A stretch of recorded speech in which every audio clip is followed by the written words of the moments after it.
En aquest ben dit parlarem de dos verbs que a vegades es confonen: lliurar i alliberar.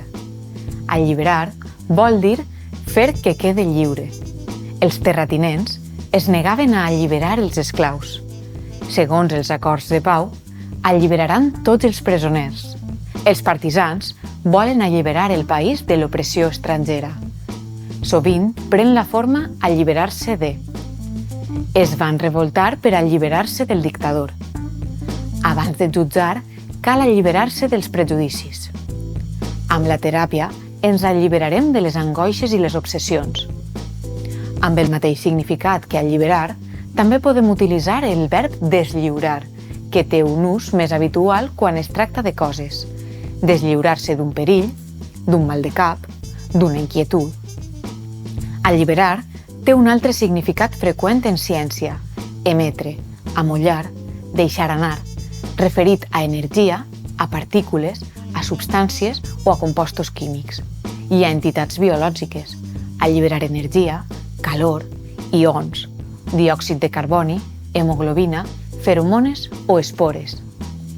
Cal remarcar que, malgrat la semblança amb lliure, lliurar no vol dir alliberar, sinó entregar, posar a mans d'algú.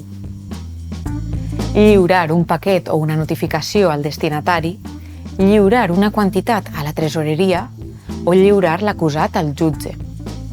Amb el mateix significat d'entregar, lliurar-se a s'utilitza com a abocar-se sense reserva a alguna activitat o estat.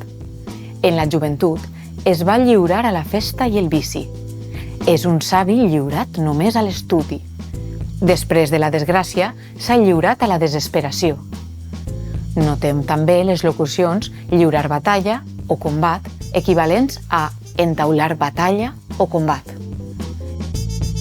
Finalment, indiquem que, com que lliurar no vol dir alliberar, tindrem en compte d'evitar expressions com lliurar-se d'algú o lliurar-se d'alguna de bona. Per a la primera, tenim molts verbs com desempallegar-se, desllepissar-se o deslliurar-se d'algú o d'alguna cosa. Per fi vaig poder desempallegar-me d'aquell pesat. Es va deslliurar del servei militar. I per a coses molestes, sovint usem estalviar-se. No t'ha vist fumar i te n'has estalviat una de bona. No el convidem, ens estalviarem un mal de cap. O també salvar-se o escapar-se de. Es va salvar d'un suspens per dècimes. Ben dit, utilitzarem lliurar quan significa entregar i usarem alliberar o deslliurar quan vulguem dir quedar lliure de.